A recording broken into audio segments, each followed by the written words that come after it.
Greetings, welcome back to Black Bear News, where we are discussing the ongoing effects surrounding climate change, and especially abrupt climate change.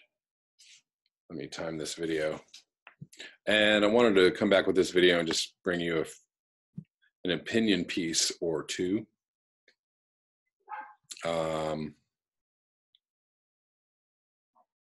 This is from David Wallace Wells, author of The Uninhabitable Earth. This is from The Intelligencer, New Yorker magazine. This is titled, "Could One Man Single-Handedly Ruin the Planet?"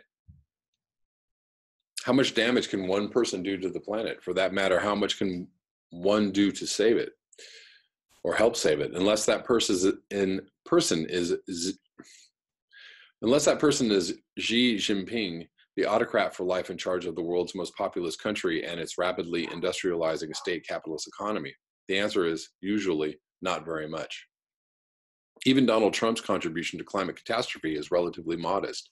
He's pulled the United States out of the Paris Accords and slashed environmental regulations, but thanks to forces beyond his control, American emissions are nevertheless down since he's been in office, making the US, which accounts for only 14% of global emissions, the only major industrialized nation whose contributions to climate change are actually falling.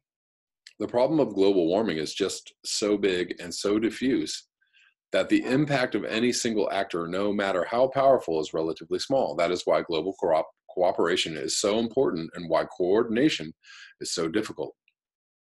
But Brazil's newly elected president just might test the proposition that no individual matters all that much to climate. Often called the Trump of the tropics, the cartoonish, quasi-fascist Jair Bolsonaro is almost certain to be worse on global warming than Trump himself. So bad, in fact, that he is already a horrifying argument for a great man theory of climate change. In between the election's first round and runoff, Bolsonaro, who has called having a daughter a weakness, told another legislator he wouldn't rape her because she was not worthy of it. What the hell? Said he'd rather have his children be drug addicts than gay, and endorsed torture. Oh, sounds like a really interesting guy. Eesh. Actually retreated from his promise to withdraw his country from the Paris Accords. The international treaty isn't actually all that important to him. He only cares about what he can do domestically.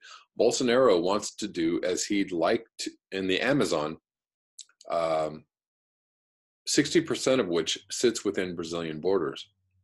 There, he plans to open up the rainforest to agricultural development, essentially putting a match to an entire rainforest of stored carbon by inviting rapid deforestation. The industrial scale felling of trees, which in dying and decomposing will release into the atmosphere all the CO2 they have stored inside them. How bad would that be? For starters, the plan to open up the Amazon could mean Brazil has absolutely no chance of meeting its Paris commitments.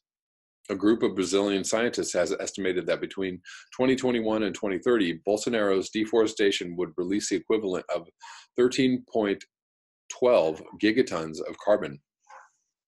Last year, the United States emitted about 5 gigatons. This means that this one policy would have between 2 and 3 times the annual carbon impact of the entire American economy, with all of its airplanes and automobiles and coal plants. The world's worst emitter by far is China. This country was responsible for 9.1 gigatons of emissions in 2017. Man, this means Bolsonaro's policy is the equivalent of adding, if just for a year, a whole second China to the planet's fossil fuel problem.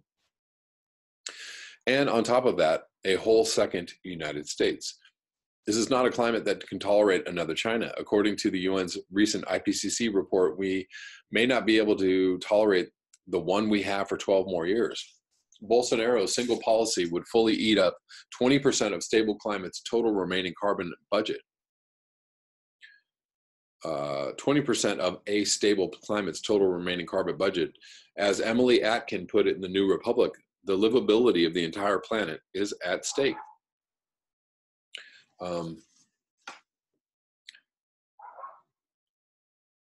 I think China being the biggest emitter is not China's problem. I think it is our problem, right? I mean, we have most of our, many of our goods made there. The world, um, it depends on China to crank out this cheap stuff. So the United States, as well as any other nation who is buying China's goods and services, are responsible for their emissions as well. So we are all interlinked. The problem is bigger than any extra carbon, believe it or not. The Amazon alone produces 20% of the world's oxygen. A smaller degraded rainforest won't threaten our breathing air.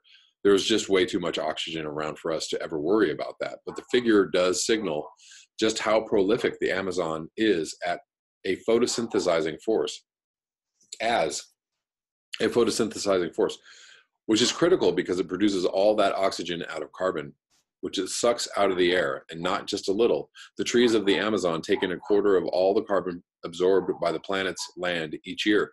This is what makes it what scientists call a carbon sink, taking in large stores of CO2 that would otherwise be warming the planet even more drastically. This is the forever problem of deforestation. Every tree cut in Bolsonaro's denuded Amazon would release its carbon in a one-time burst, but the rainforest left behind would be smaller, which means it would be less capable of absorbing carbon. But the effect doesn't just zero out. Ultimately, it reverses. For years, scientists have worried that the world's forests would flip from carbon sinks to carbon sources, becoming net producers of carbon rather than net absorbers. In fact, this is one of the feedback loops they most worry about. The planet's not just losing one of its largest natural resources and mitigating the extreme possibilities of global warming, but having that resource turn against it, almost like a climate traitor, suddenly working on behalf of the most dire scenarios. The process is already quite far along, even before Bolsonaro stepping in. A major 2015 study showed that the rainforest was absorbing fully a third less carbon than it had 3 decades earlier. The deforestation already occurring is making the problem worse, as are droughts, producing more than a quarter gigaton of carbon each year and threatening to turn the rainforest as a whole from a shrinking sink into a reliable source of carbon. More droughts in the rainforest are also producing more wildfires, which delivered more than a gigaton of carbon between 2003 and 2015. Indeed, overall, the world's tropical forests are already carbon sources on net, responsible for almost half a gigaton of carbon each year. Overall, the world's tropical forests are already carbon sources. One paper from a few years ago suggested that while many species in the Amazon have already gone extinct thanks to deforestation, 80 to 90% of extinctions are yet to come. These declines are unfortunately right in line with what's happening everywhere in the world and what is now indisputably underway, a mass extinction by human hands. A new study this week from the World Wildlife Federation found that globally, wildlife populations have declined by 60% since just 1970. At rates 1,000 times faster than at any previous point in planetary history.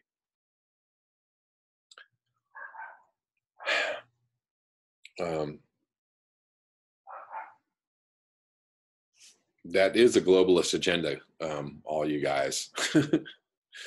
The agenda of all humans everywhere on the globe to destroy our habitat, our living planet. That's the agenda. And you're helping, so thanks. At rates 1,000 times faster than at any previous point in planetary history, a discovery the WWF Director General Marco Lambertini called mind-blowing. The UK chief executive puts the news in somewhat more eye-opening perspective. We are the first generation to know we are destroying our planet, and the last one that can do anything about it. Of course, the flip side of the great man theory of climate villainy is that an individual might come forward with the opposite impulses. Bolsonaro's predecessors, after all, directed a dramatic slowdown of deforestation, cutting Brazil's carbon emissions from land use by 63% from 2005 to 2012. But it's unlikely that a similar climate-friendly approach to the rainforest will return to Brazil anytime soon. Although Bolsonaro's plans could be stalled or at least slowed by domestic politics, at the moment, China's President Xi is the likeliest individual climate hero on the world stage, capable of dramatically reducing global emissions all on his own. In fact, though Xi's motives are mixed and not entirely clear, he has made major commitments to green energy in recent years and accelerated those commitments after Trump's election, when presumably he saw an opportunity to seize the mantle of world climate leader. It's not hard to dream of an even stronger two-person front, with Xi working in partnership with the future president Warren or Harris or Booker or one area of cooperation in a superpower relationship that seems otherwise destined for further conflict. Why not name Sanders in there? But there is also the possibility of a rogue billionaire trying to save the world on his or her own, possibly wreaking environmental havoc along the way. As David Levitin wrote a few weeks ago in the immediate aftermath of the IPCC's Doomsday Report, greening the economy may require a World War II-esque mobilization, and the bill for carbon capture technology may run into the many trillions of dollars. But solar geoengineering, the process of suspending some dust in the atmosphere to reflect back the sun and cool the planet, is absurdly cheap, quote unquote. The cost in total would be a few $billion a year. Nobody's yet sent any planes loaded with sulfur up into the atmosphere to seed the sky, but just a few years ago, the American businessman Russ George defied several United Nations moratoria and unilaterally dumped 100 tons of iron sulfate into the Pacific Ocean. Did I hear about this? Did somebody actually tell me this directly, that they were part of this or saw this? This is wild, because anyways. In a different kind of geoengineering experiment meant to spawn a massive bloom of carbon-sucking plankton in the ocean. Yes, somebody did just tell me about this. By the time he was caught, the bloom had grown several thousand square miles. A 2017 article in Nature concluded scientists have seen no evidence that the experiment worked. Or maybe somebody just relayed this information to me. Anyways, thank you so much for your eyes, your ears, and your conscience. That's all I'm going to do for this video. I hope you enjoyed that article, as did I. Further evidence that we are in a bad, bad way and need to completely revolutionize our entire world economy, as well as revolutionize our entire mental and emotional state. Revolutionize our entire cultural programming, on and on and on, et cetera, ad nauseum, ad infinitum. If you would like to support this channel, you can do so with the links below. Until next time, peace.